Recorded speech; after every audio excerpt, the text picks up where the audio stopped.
All right. Thank you so much for joining in the Transcendental Consciousness tape group. It's a long word, but it's great. It's like Transcendental Consciousness. This is really the topic, if you want, or the focus we give the tapes that we're listening to, the pieces that we share, and the meditations that we do, or today, for instance, a contemplation. And yeah, it has everything to do with your experience of yourself. Most of all, your experience of yourself. Like, that has not anything to do with a book or with a specific whatever. No, this is your experience. Your experience of transcendental consciousness. Now, what is that? Like, that sounds pretty abstract. And so, step by step, the answer, yeah, the questions you have about it will be answered. And so that's what we say provide today too. Apparently, this is an answer to a question that you had, or to, like, I want to discover what it is. And that's a very legitimate search, you could say. But it is also a great discipline, and let's not underestimate that.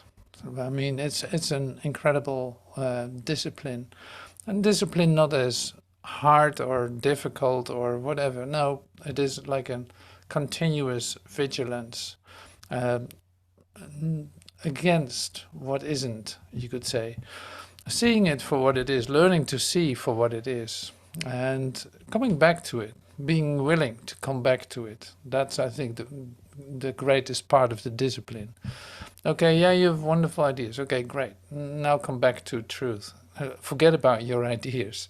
That's probably the hardest discipline that, say, in a self-made image, um, yeah, can do, you could say. It's like the way that you have defined yourself in a place of time and space, in a place of disease, disaster, and death, in a place of conflict, of war, of who knows what you see in your world. Like, literally, you got to deal with that in a certain sense. Like, you got to deal with that in a certain way, because you can't ignore it. It is part of your, say, frame of reference, until you recognize what it really is, until you recognize it for what it is. And that takes a moment. It is not that you do that in just like that. No, so in that sense, it is a discipline. It's a process that we're entering into, that we started. We signed a contract to awaken from our dream, and we were totally enthusiastic when we signed the contract. Now, one thing is always the same. It's like you did not read the fine print. You did not read the fine print. So it was told. All the things that you experience now as an, say, resistance to what is going on, or difficulties that you experience and you thought would never be there in your transformational path, yeah, that was already clear from the beginning that that would happen. Now, Joel, in his talk today, will certainly talk about that. I know that. And in our meditation, we certainly will see some of that too. Because in the meditation, we really go deeply into the questions, like, it's not really a question, it's more like this. Okay, so you have an idea about God, and you think that is God, and you love that image for a moment. It gives you a really good feeling to think about God in a certain way, because, hey, it is important to you. So you have to have something that you have to recognize as God.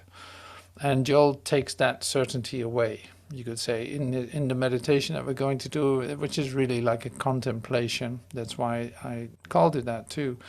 Like, no, the idea that you have about God, that image that you have, okay, it can be a great image for you. You can adore it. You can walk behind it as long as you want, but it has nothing to do with God. You got to let it go. So it's like, when you come into the direct experience, even in the, say, in the smallest of which there is no small experience of God, but anyway, in experiencing God directly for just one moment will take away all doubt forever. And it has nothing to do, you see, it has nothing to do with any image that you have made of it. And you can't, yeah, you can't ignore it, that it happened to you could say. You can't ignore it. No, it's the most precious thing that ever happened to you, because it's in fact the only natural thing that happened to you when it happens. And so, yeah, not that we're defining God all the time, but before you know it, it's like your mind has the tendency to place it into its own frame of reference, of mental projection, you could say, and recognize God in the way that you defined it. And that's not what God is. So this is an opportunity in the meditation. This is an opportunity to let these images go, let these thoughts about what you think God is go, and open up. It's like open your consciousness. Let it be revealed to you. What is God? I have no idea. Show me. I have no idea. I'm willing to receive it, and absolutely, that is what I want. So this fits, of course, like really well into a transcendental consciousness tape group, because this is the basic start, you could say, of a transcendental consciousness. It is a great surprise to discover that it is really true, that there's actually something else than your own definition of yourself and the life existence that you are familiar with. So to have that being opened up in your new experience of yourself is amazing. It's amazing. So we know this, but amazing is already a description of it. So I'm going to let that go too. Have your own experience. Don't trust anyone who defines God. Have your own experience. So Joel puts us right in that spot, and that's where we're going to listen to. The spiritual truth is of such a nature and such a depth that it isn't given to any one of us to know but a grain of it at a time, and to have this grain reveal itself little by little, and usually with pains and problems. Not with successes. We are apt to sit back in those successes and lean back in them. The depth of our spiritual realization does not come in the years of our affluence and health, but in the years of our problems, the problems that force us out of our humanhood, force us to a place beyond the realm of the human mind. Yes, I can put it in these words.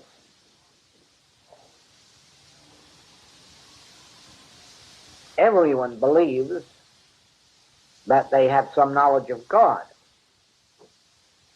And as long as they believe that, they have no knowledge of God. They are devoid of knowledge of God as long as there is a trace of belief that they have some knowledge of God. No one has even caught the first glimpse of God until they have reached that point in which they recognize that any bit of knowledge they ever had was wrong, and necessarily had to be wrong, because whatever their knowledge was represented only a concept that someone had passed on to them, or a concept they formed by reading something, an image in their own mind. In other words, any time we believe we understand God, it means we have an image of God that we have created. And so we've fallen in love with our own image.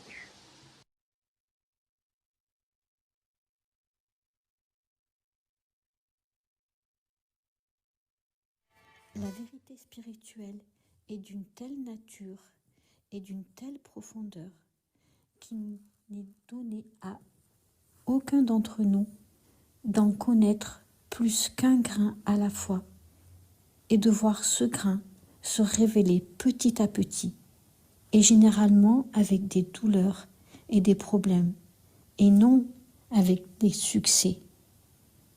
La profondeur de notre réalisation spirituelle ne vient pas dans les années de richesse et de santé, mais dans les années de problèmes. Les problèmes qui nous obligent à sortir de notre humanité, nous obligent à aller au-delà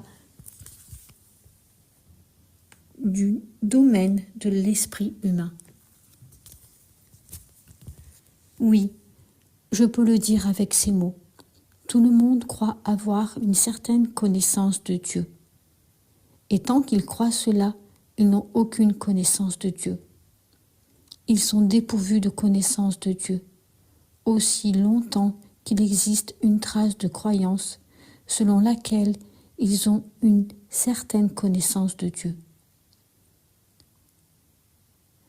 Personne n'a même pas eu le premier aperçu de Dieu, jusqu'à ce qu'il ait atteint le point où il reconnaît que la moindre partie de la connaissance qu'il a jamais eue était fausse. Et il fallait forcément se tromper, car quelle que soit leur connaissance, elle ne représentait qu'un concept. Un concept que quelqu'un leur a transmis, ou un concept qu'ils ont formé en lisant quelque chose.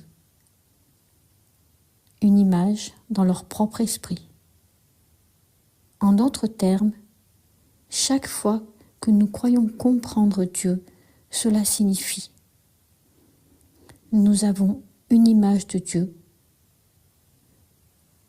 que nous avons créée et nous sommes donc tombés amoureux de notre propre image.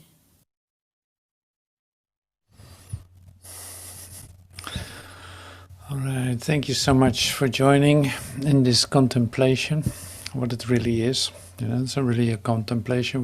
We have a moment to ponder, like, yeah, what am I thinking about God? And can I let go of it right now in order to have an experience of it? So that's what we do. That's the practice. Becoming still, and maybe you drifted off for a moment, or maybe this happened or that happened, you were distracted, or maybe you became really quiet and suddenly there's something else happening to you. So this is continuously the invitation, in fact, with every moment that we become quiet.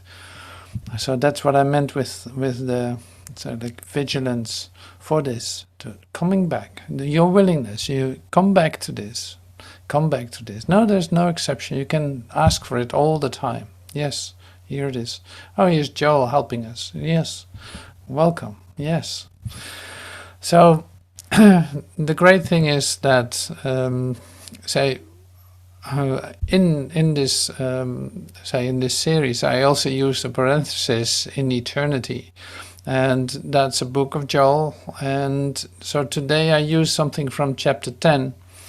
And I love to cross-reference everything always, because in fact there's only one thing going on, you could say, and it doesn't matter in what chapter I would pick. You know, it doesn't matter what chapter I would pick.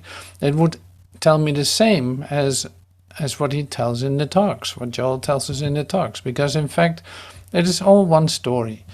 Now today we use something from the Old Testament, which is pretty unique because I hardly ever do that, but it was in there, and it's actually a part of the the reference in the talk that we have, like transcendental consciousness, but then the subtitle is like not by might nor by power. And that's, of course, has an reference to the world that we find ourselves in, you know, not by might, not by power. Well, turn on your television or turn on your YouTube news app, and you'll see how that is being shown to us as say images we recognize, it's like, yeah, that's my world. Yeah, I recognize that. That's my world. Yes. Wow. Not by might, not by power. Establishing peace on earth. Yeah, but with what means? Like, what needs to happen in order for that to occur? All these things. It's like the tendency to deal with the world problems, to start with the problems that you're perceiving in your own hemisphere, I wanted to say, in your own surroundings. Like the problems you perceive in your own surroundings. They keep you busy because you've perceived them in your surroundings. You really think they have something to do with you, and once you perceive them, the mind is engaged in finding the solution and is preoccupied with it. It will find it, and it will find it. Not realizing that the next problem will be right around the corner and nothing really solved at all.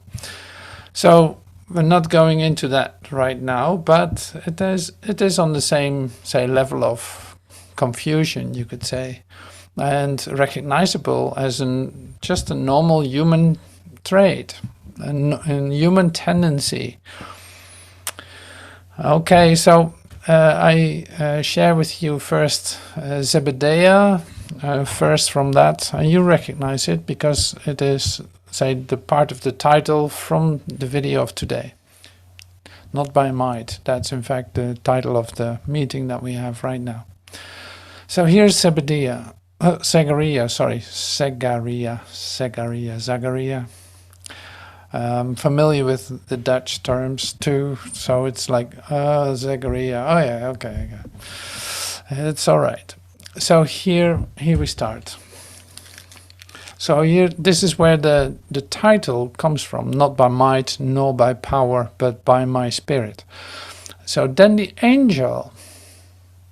So this is what we're talking about. Then the angel that talked with me answered and said unto me, Knowest thou not what these be?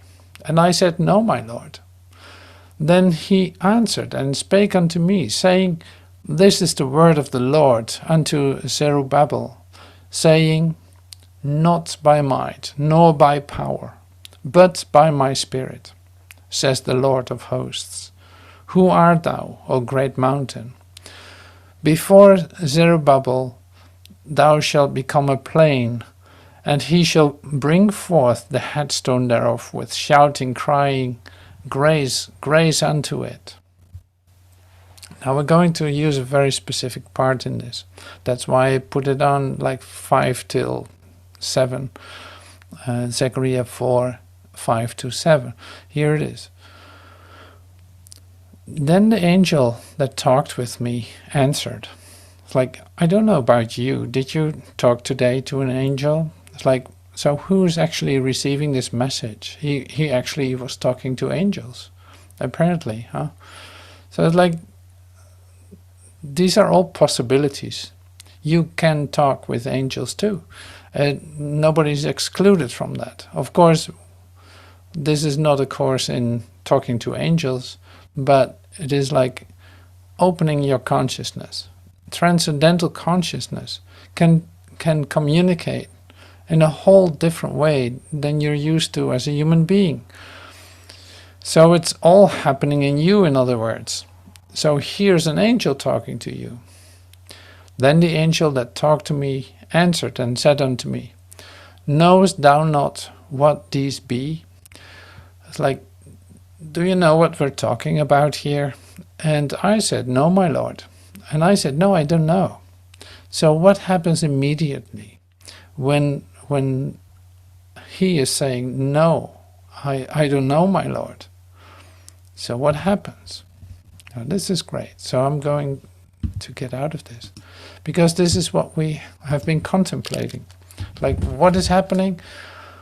Oh yeah, images of God, images of what I think everything is for, my whole setup here. No. So that is not going to help me.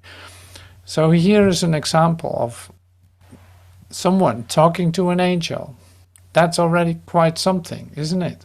So you will have to be open to receive that, for instance. Like if you think like, no, I cannot talk to angels, then you can't talk to angels. Like you put a limit on yourself and saying like, oh no, that's not for me, I cannot do that.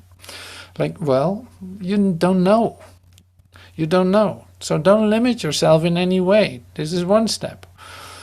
So then the next thing is the angel actually asks a question. Do you not know this? And then the one admits and says, no, I don't know.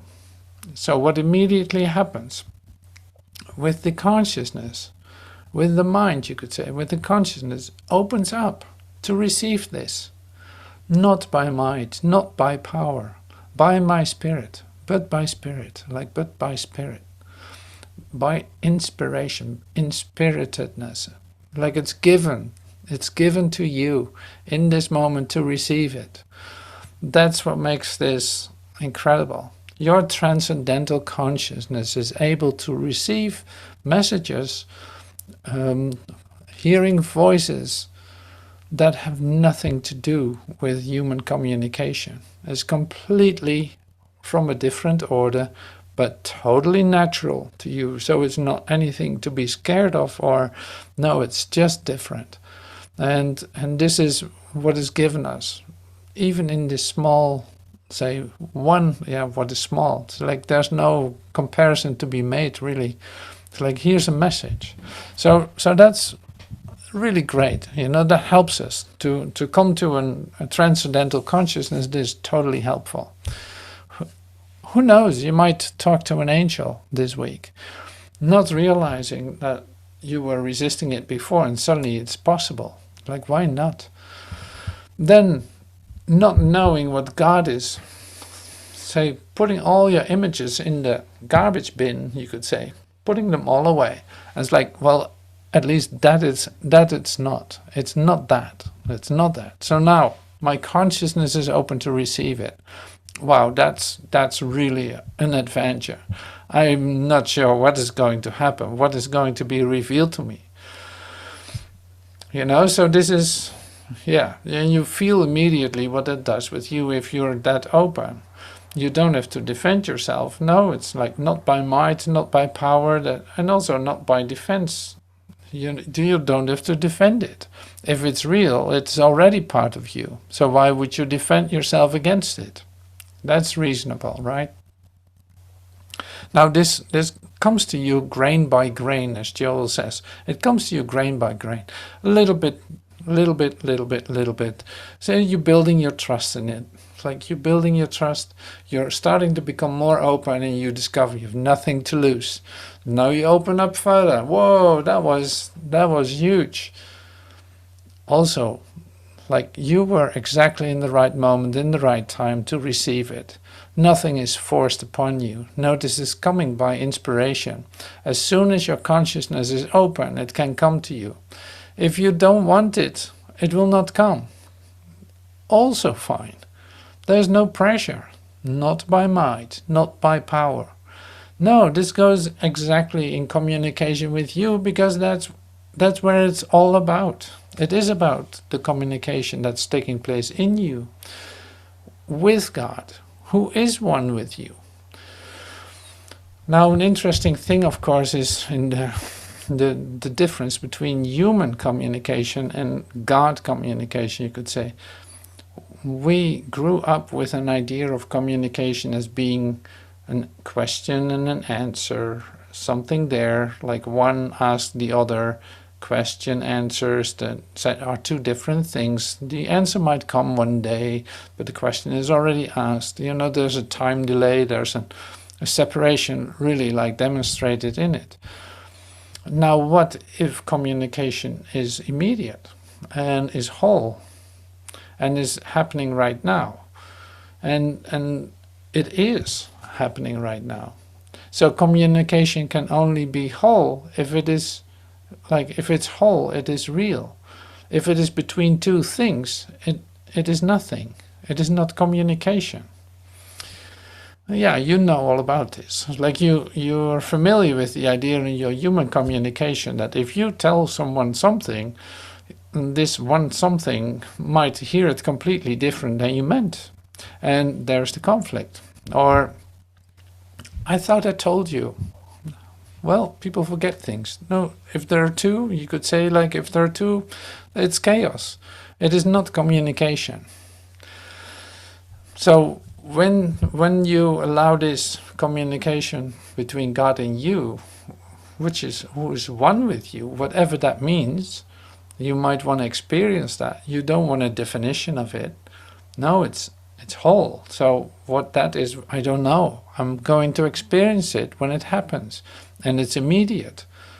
So that's why God already answered you before you asked. It happened at the same time. It's like that is a really beautiful communication. So you can become open to it by not knowing what it is, but asking for it anyway. And recognizing that as long as there are two things, it is not communication. It is chaos, conflict, you could say, time. It is dualistic thinking. It's thinking in terms of question and answer and these kind of things with a time lap in between.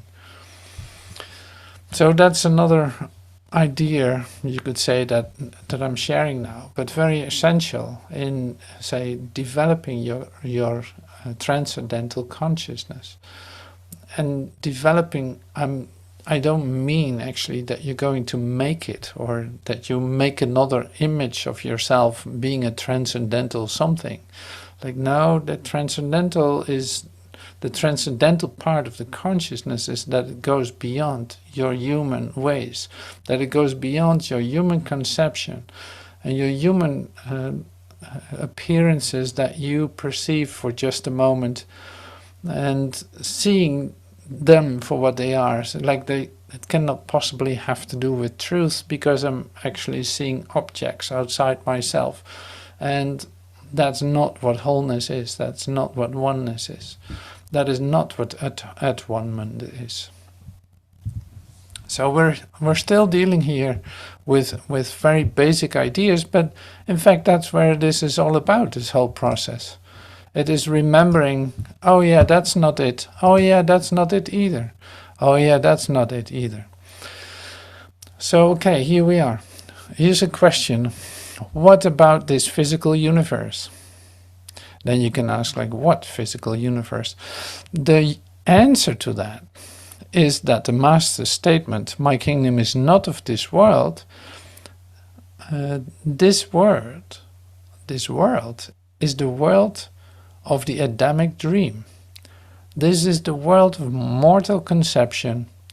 This is the world of mental projection.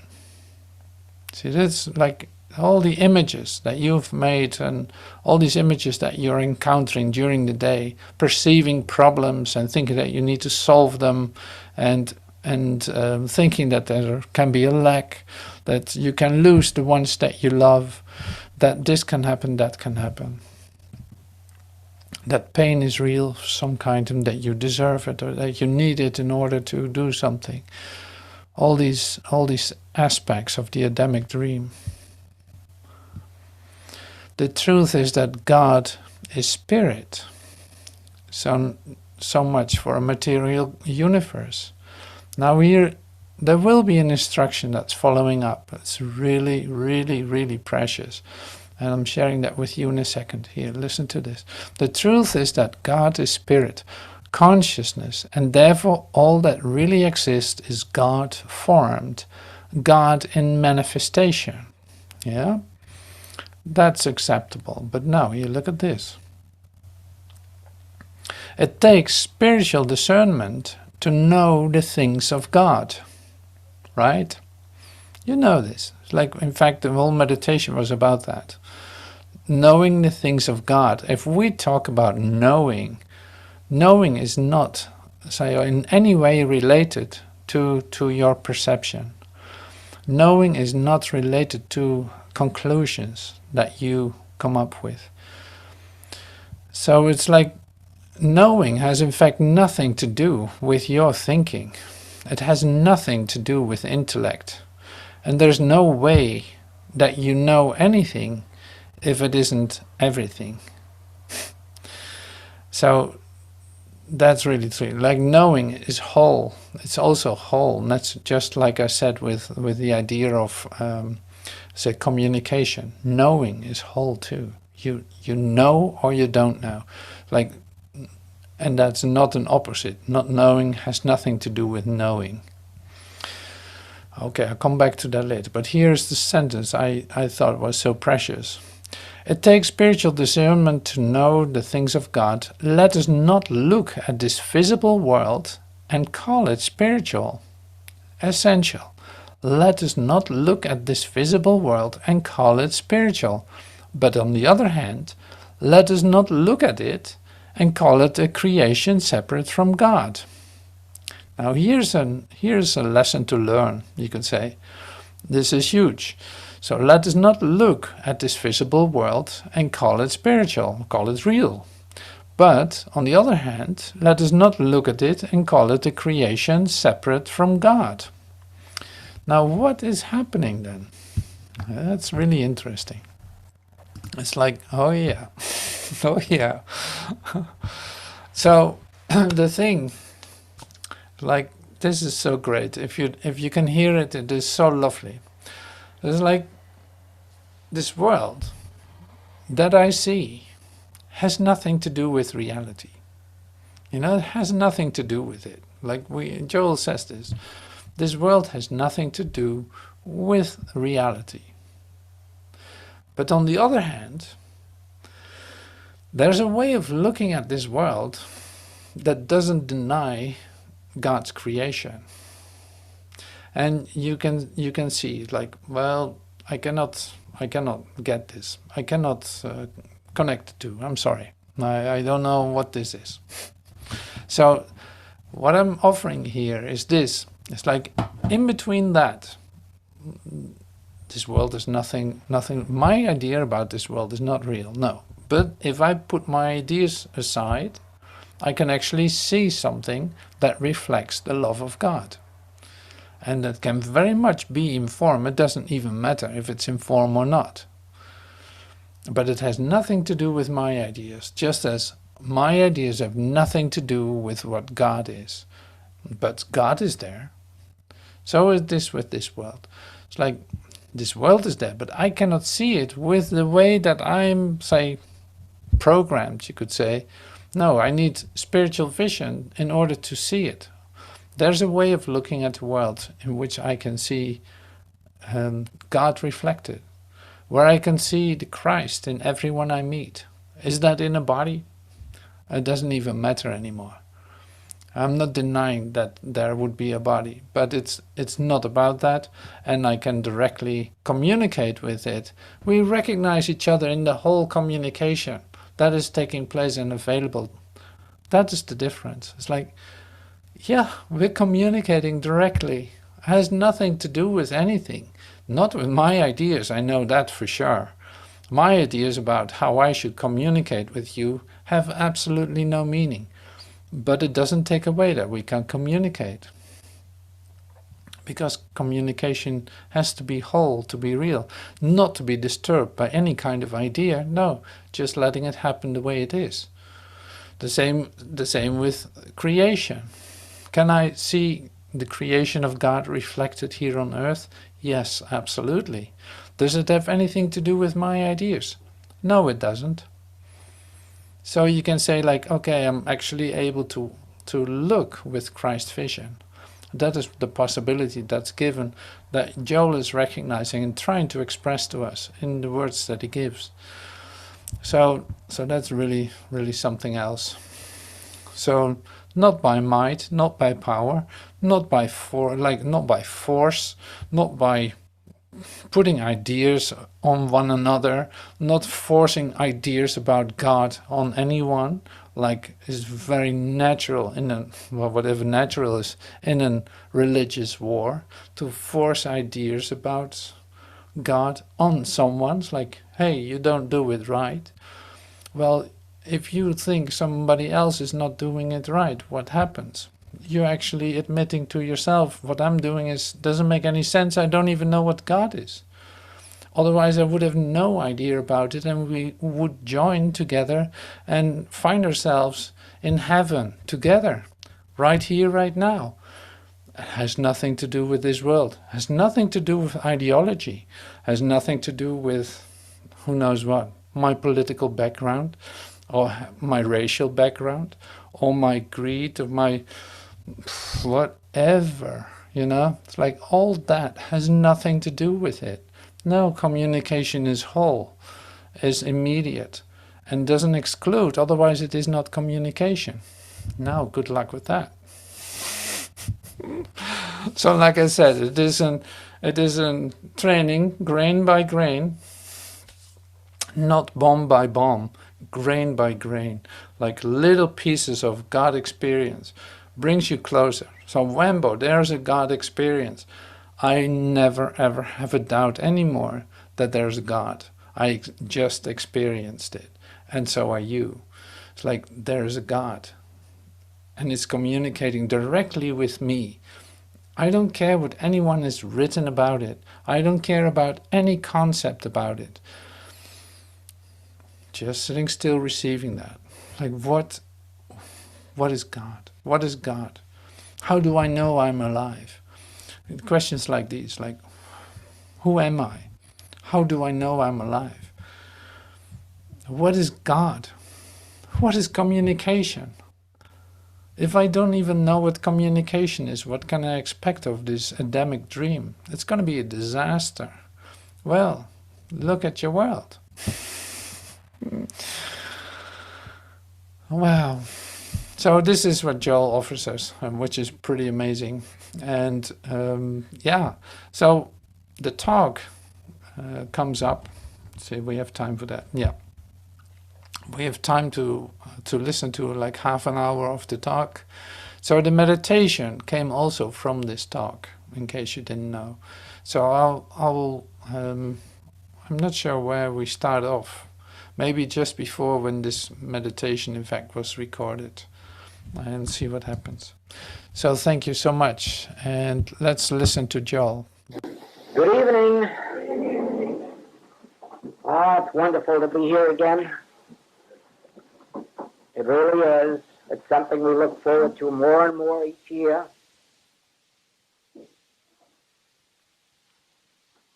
It seems also more difficult to stay away each year.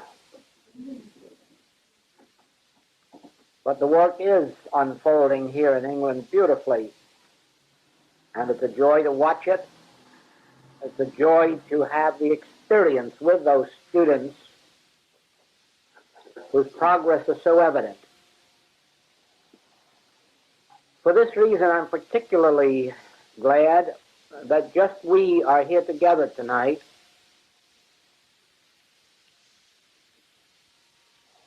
You perhaps remember that this is our 8th year.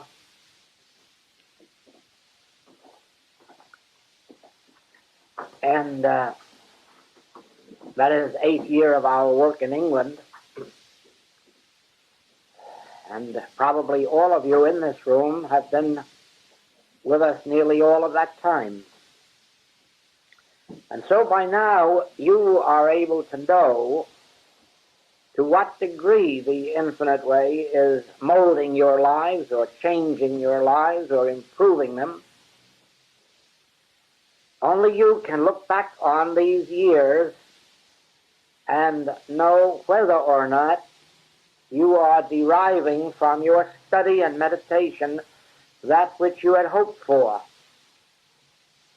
Each one of us who comes to a religious teaching or spiritual teaching has some goal in mind, something that we are seeking. Perhaps in our earlier years, when we were starting in some metaphysical study, we had in mind only the gaining of health, or the gaining of supply, or the gaining of companionship, or some other human demonstration. And this was a legitimate reason for our coming to a study. It was an acknowledgement that our old religions, if we had any, or our lack of religion, those of us who had none, that all of these had failed us, that they had not met our need, and therefore we were looking in radically new directions. And anyone who came out of orthodoxy into any of the metaphysical teachings was most certainly looking in radical, strange fields for their good. And those who came out of backgrounds of no religious conviction were perhaps equally in strange fields. Many of us found in our metaphysical study healings of one nature or another, physical or mental or moral or financial, or human relationships or companionships or home, and then found that even after we had made our so-called demonstration, that we still were not at peace, were not happy, were not content. We had not found that for which every individual in the world is seeking, even when they do not know it. And it is for this reason that we kept searching and kept going from one teaching to another. And then, as in the case with us, we found our way in the study and practice of the infinite way. So the question comes after these years, what was my goal when I came to this study? And to what extent am I being fulfilled? To what extent is it meeting my need? Have I come to a place in my experience where I know that this is the way for me beyond all question, when I can burn all of the bridges behind me? Or have I come to a place where I must acknowledge that this has not met my need and that I should go on and look further? Or some may be at that place where they do realize that this is the way, yet it has not yet fulfilled itself in their experience, and something is missing, something is lacking. Now, no one message is ever meant for everybody, and there never will be a message on the face of the earth that will meet the needs of everybody, because we are all different states and stages of consciousness. The only time we will come into agreement on a teaching is when we have gone beyond the need of any teaching. Then we will find that we are all united in one wonderful agreement as to the name and the nature of God. Until that time, each of us must find our goal in one way or another, but we must be sure before we start that we know what our goal is.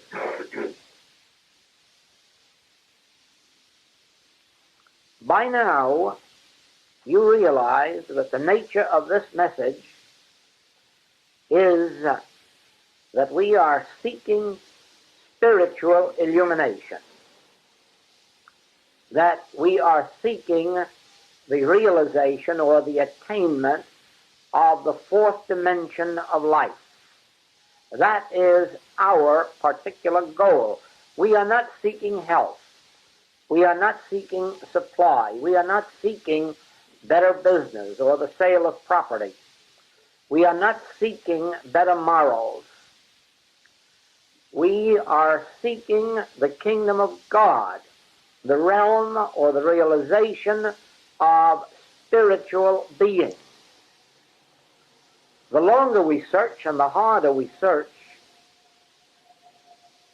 the greater degree of harmony will come into our experience. The physical harmonies and the mental and the moral and the financial and the human relationships. But these are not the goal. These are the added things. The goal always remains the same: illumination, realization, attainment.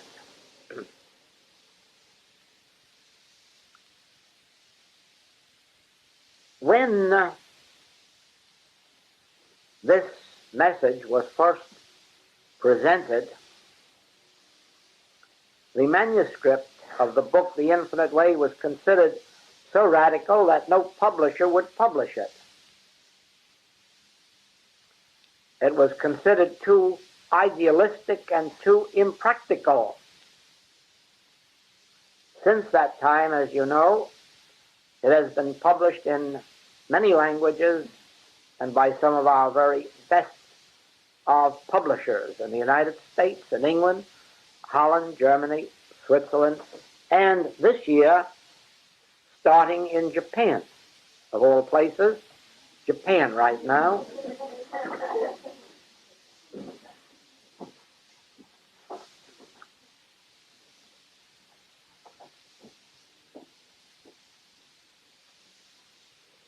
As we work with this message,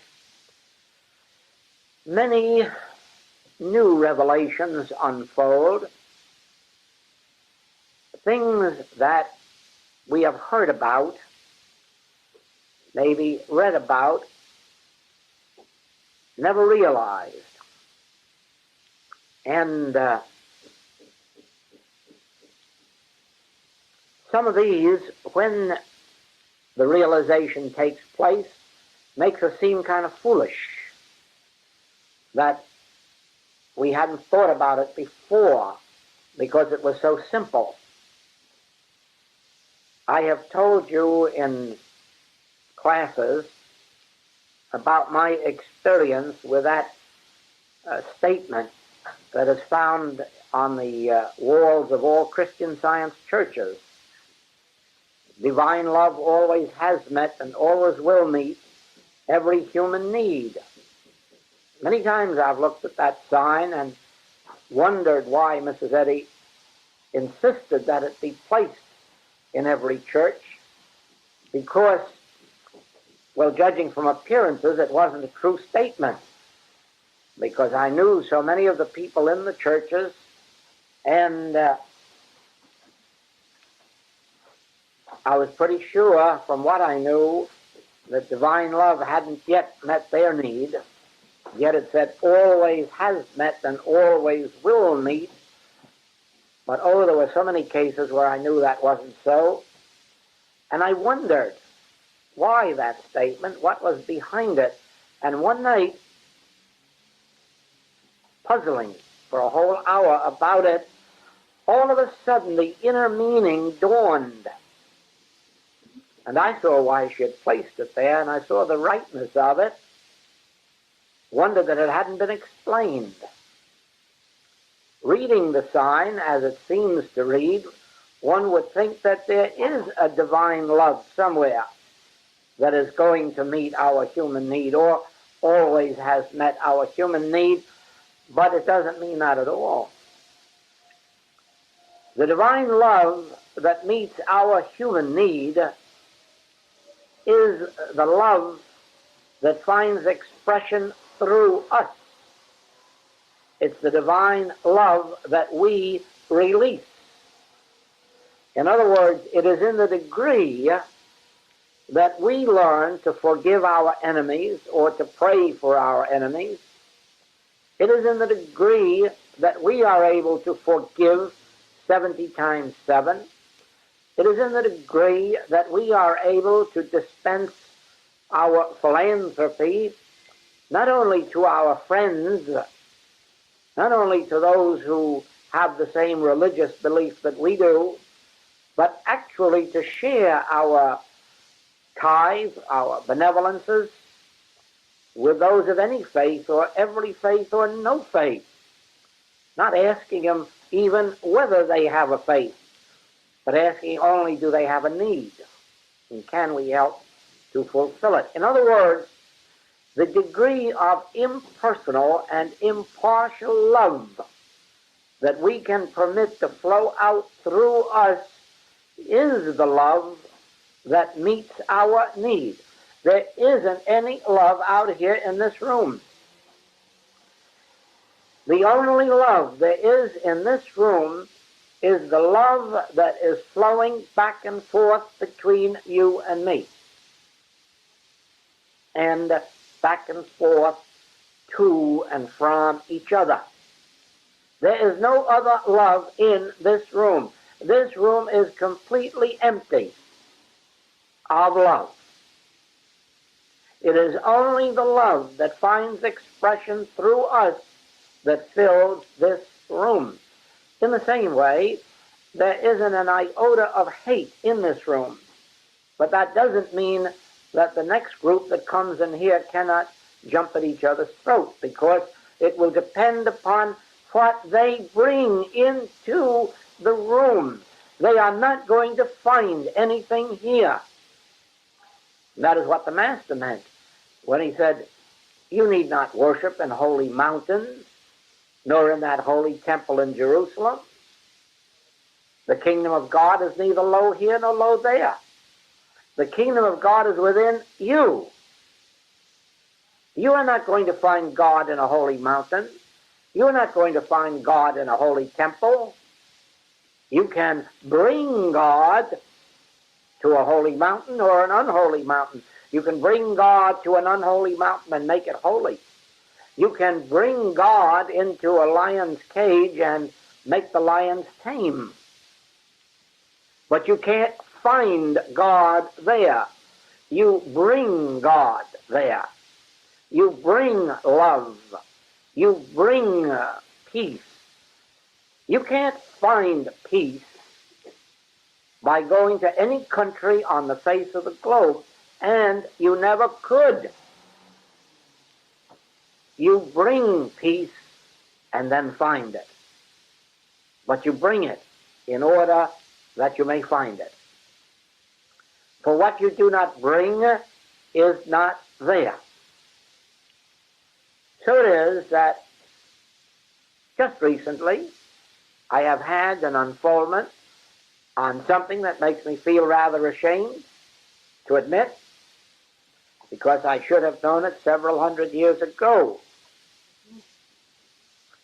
But I will admit to you that I have wondered for a great many years about this statement that love is the healer. I've wondered about that because I've known a lot of loving people who weren't healed.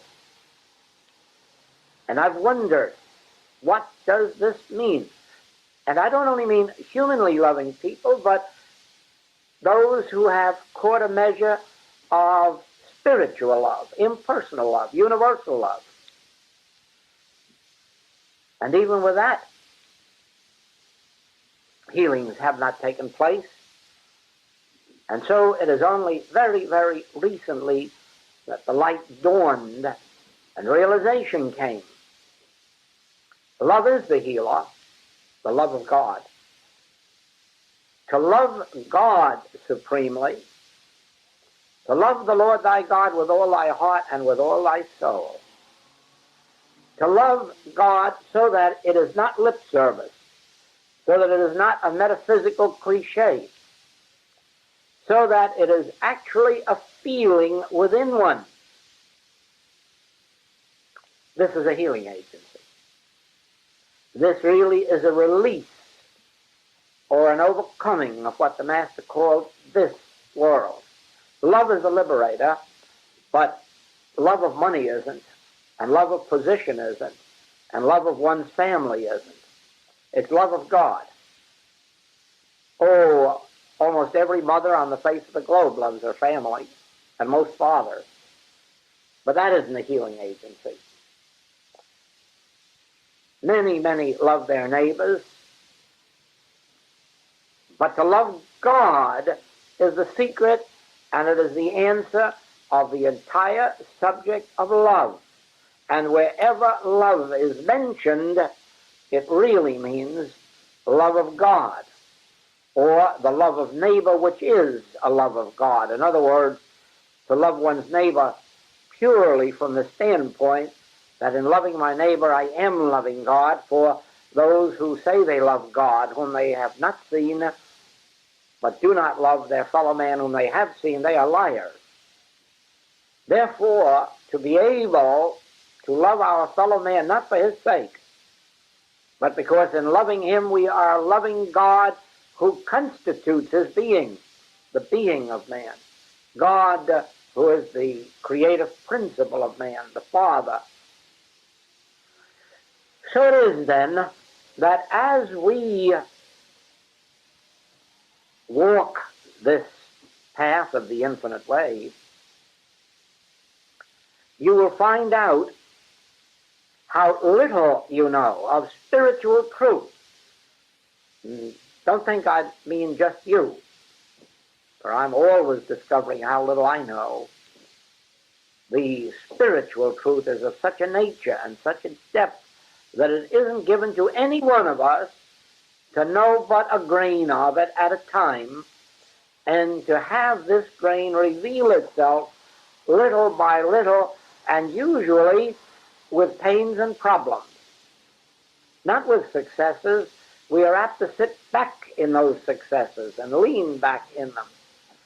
The depth of our spiritual realization does not come in the years of our affluence and health, but in the years of our problems, the problems that force us out of our humanhood, force us to a place beyond the realm of the human mind. Yes, I can put it in these words.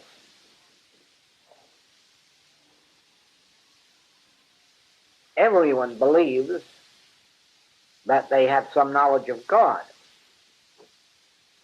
And as long as they believe that, they have no knowledge of God. They are devoid of knowledge of God as long as there is a trace of belief that they have some knowledge of God. No one has even caught the first glimpse of God until they have reached that point in which they recognize that any bit of knowledge they ever had was wrong, and necessarily had to be wrong, because whatever their knowledge was represented only a concept that someone had passed on to them, or a concept they formed by reading something, an image in their own mind. In other words, any time we believe we understand God, it means we have an image of God that we have created.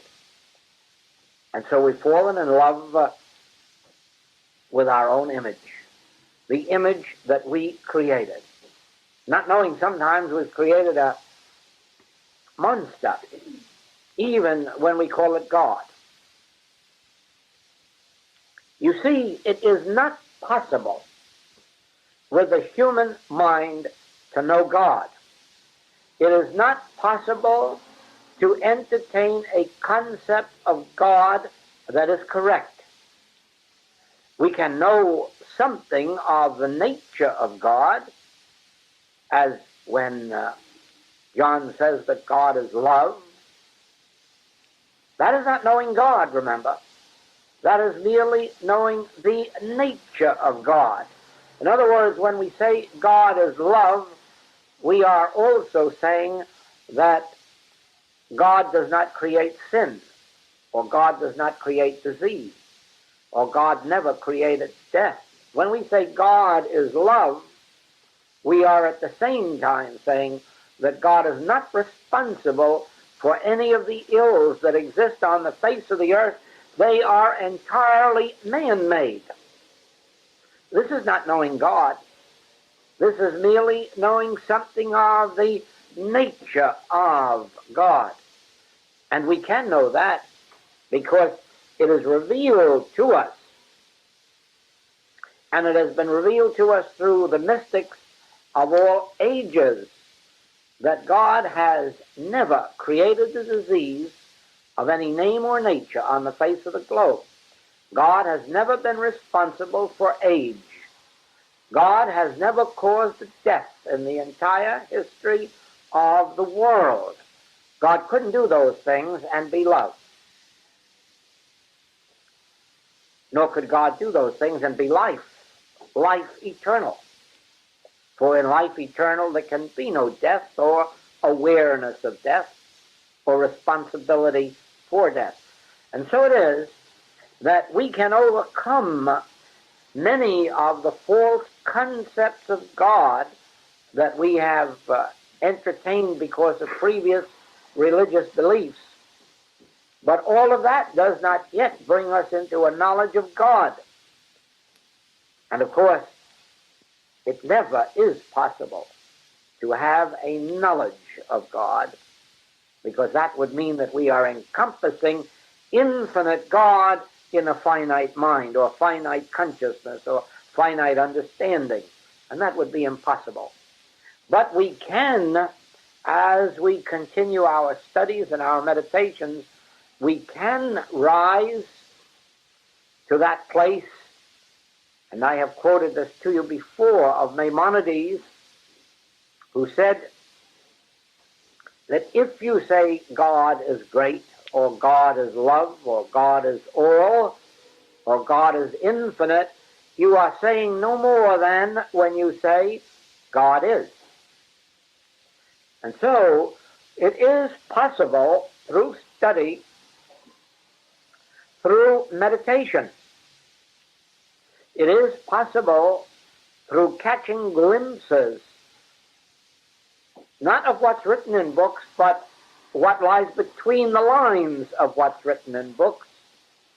It is possible to catch the vision at last. God is, and that is enough for me to know, and not try with the human mind to encompass God, but to relax in the assurance that God is. All right, that is a great moment to stop the tape, because I don't know, God takes care of it. You know, God takes care of that. And no more words after that. So I love that, what Joel shares with us today.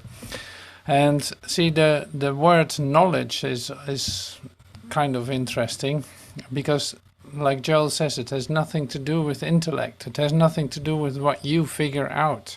It has nothing to do with your definitions or conclusions. So that's really good to know. Because, say, knowing is from the realm that goes beyond your mind. You could say it's really an attribute of the transcendental consciousness, and that is really good to know.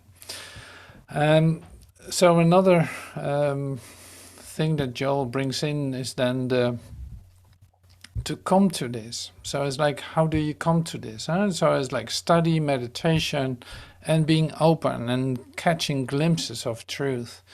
Now this is something that is, really part of this practice that we do, in fact. It's like, yeah, this doesn't come by books, it doesn't come by anything else. No, this is a moment for you to receive this. Now, how on earth can you receive this?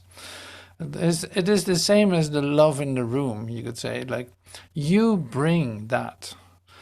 If you love your Creator with all of your heart, it's like, then that can easily happen. Then it's not so, difficult or anything. It's like, love thy God with all of thy heart, just like Jesus told us to do. It's like the one, let's say, commandment that Jesus gives us. Love your Father with all of your heart, and your neighbor as yourself. You know, so this is essential. This is really important. And so that is Yeah, I didn't put out, I see some chat running by. I didn't put out the tape number with it, but I will give that to you. And I think it already happened too. But anyway, so this is really good. This is really good to know. Just that we know what we're talking about. So with your human mind, you cannot come to an experience of God. So it has to go beyond that. That's why this is called the transcendental consciousness. Now, the undoing of your hold on your own definitions of yourself, of this world, of the way that you relate, of the way that you think communication is, what you think God is, all will disappear because it doesn't hold in the light of truth, you could say. Like it doesn't hold. It literally disappears. It has no meaning in that. All right, so let's take a look at the chats. It's kind of busy. So let's take a look at this. Oh yeah, okay. Thank you, Nancy, for putting up the, oh yeah, here it goes. So it's all taken care of. Wonderful. Thank you. It's like we function as one. So yeah, don't depend on anyone for it. You feel something that you can share in this moment to help your brother out here because he wants something to know. That's really essential. Like you want to hear this tape again. So yeah, definitely. I will, of course, send it in the email too that I send out this week. For the next week, you can always say, take a look at that, at the email that I have sent you. You see the title and the link to the podcast immediately. I call it podcast because it's really like an audio recording of Joel. And so there's another thing. There's one more thing I want to show you, and it has to do with our preparation for Easter. Now you say, like, why would I prepare for Easter? I mean, yeah, give me one good reason. Well, the 30 days before Easter, as we say, organize it this time, is an opportunity to say, dedicate yourself to say, like, yes, I'm committed to coming to meetings.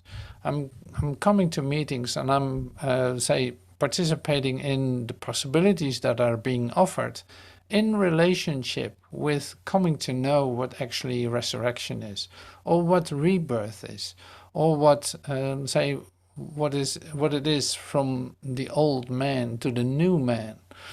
And all this will appear. Some of the meditations I specifically use Joel Goldsmith. Other meditations or moments that we come together is Jesus is speaking from the New Testament, or in the Course in Miracles, or say anything that comes up that say speaks and refers to and instructs to the recognition of this light and your experience of it, which is the only thing that matters, is what we use. So the meetings will be on, say, starting at 1 a.m. Central Time, 9 a.m. Central Time, USA, and noon Central Time.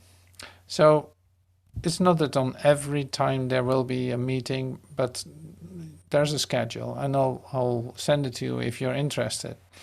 And so we have meetings, sometimes 2 a day, sometimes 1 a day, but every day there's something.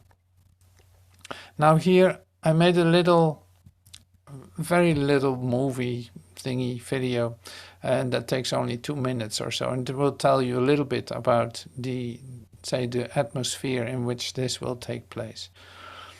And of course, it's just an image. What I'm actually offering, what is actually being offered here is so amazing. It has nothing to do with form. It goes beyond this world, and it is, say, an invitation for you to undergo an experience of rebirth and resurrection. That's basically the only thing that's being offered.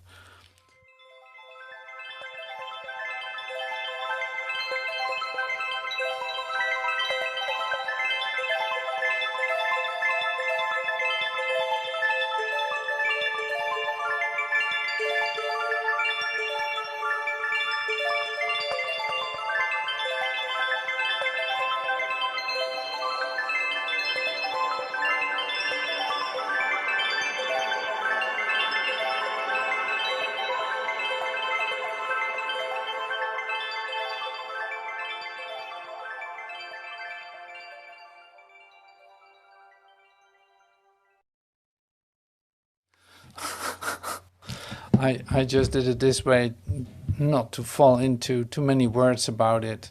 So it is like there's an atmosphere. Like in fact, what we did today in the contemplation, you can expect more of those, because they give you the opportunity to sink into your own experience, to practice it yourself, to be still and listen, and undergo an experience.